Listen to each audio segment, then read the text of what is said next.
Yeah, hi, these comments are for Golnata. This is Michael Buckoff, your online TOEFL instructor. So it looks like you're battling right now with understanding the compare and contrast writing. So let's take a look at your revision and see if what you have done is better than what you did before. So in your thesis, you're trying to set up what you want to compare and what you want to contrast. And remember that the writing assignment is compare and contrast the way of life of you and your parents. So let's see the beginning. It says, the time and way of life which my parents have been living my way are different. To compare parents' way of life in our time, I can say that in our time people were more tempered and calm. The second comparing is men were courageous and brave. If to contrast our time with parents' technology was not so developed as now, the second aspect is that in our days there are a lot of the same sexes who live together, bisexuals, in which parents' time did not take a place so much. I don't know. This doesn't look too good to me. You're making things too complicated. But let's look at your developmental paragraphs, and then maybe we can go back to your introduction and maybe make some changes. So in your first body paragraph, you say, first of all, I want to compare parents' way of life and our. But to me, that's the writing assignment, but you got to get more specific than that. But then you say, I think in our time people more modern and polite than the youth people of today. Okay, well, maybe let's talk about politeness as a key point. So you can compare and contrast your way of life and that of your parents in terms of politeness, which is a key point. And then your next body paragraph, you say, if to contrast our time with my parents, there is some advantages such as technology. It's more evolved than their time and people are getting more educated. Okay, we got two key points here.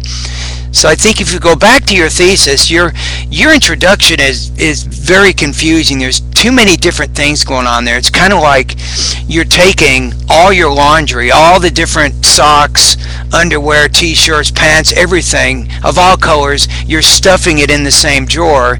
I can't figure out where everything is or what you're going to do with what you're trying to do with the writing. But what if you went back to your introduction and you compared and contrasted you and your parents' way of life in terms of politeness and technology? Now remember, to compare is maybe to show similarities, or to contrast is to show difference. But I guess you could argue that you're different, more different than you are similar. So you could talk about how you're different in terms of politeness. You could talk about how you're different in terms of technology. So I think in that second body paragraph you say, first of all, my parents and I are different, or my parents' way of life and my way of life are different when it comes to politeness.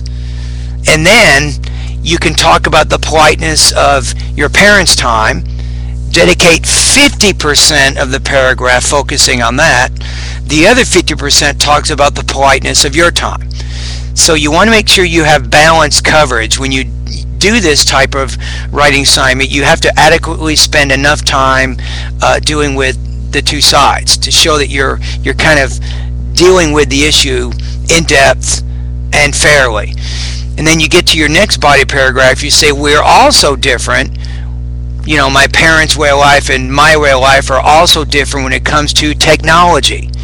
You see, that would be maybe a better way to frame these compare, or in your case, I think you're saying that you're more different. So this would be a great way to frame your contrast topic sentences in those body paragraphs. So the good news is, though, the writing assignment that you did before didn't even answer the question. It's like before, I was asking you to paint the walls white. You painted them red. It was totally the wrong color. This time, you've actually painted the walls white, and what I'm trying to say is you actually did answer the question.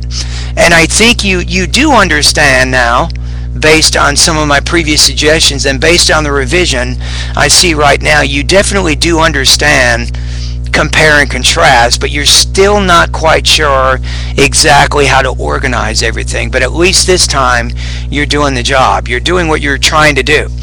For TOEFL purposes, you would probably still get killed on this particular task. It's a complicated writing task. It's difficult to organize using this type of organizational pattern. You haven't quite figured it out, but I think you have improved from what you've done before. So probably you might get 3.0 out of 5 on this particular writing task, which would be better, I think, than what you did before.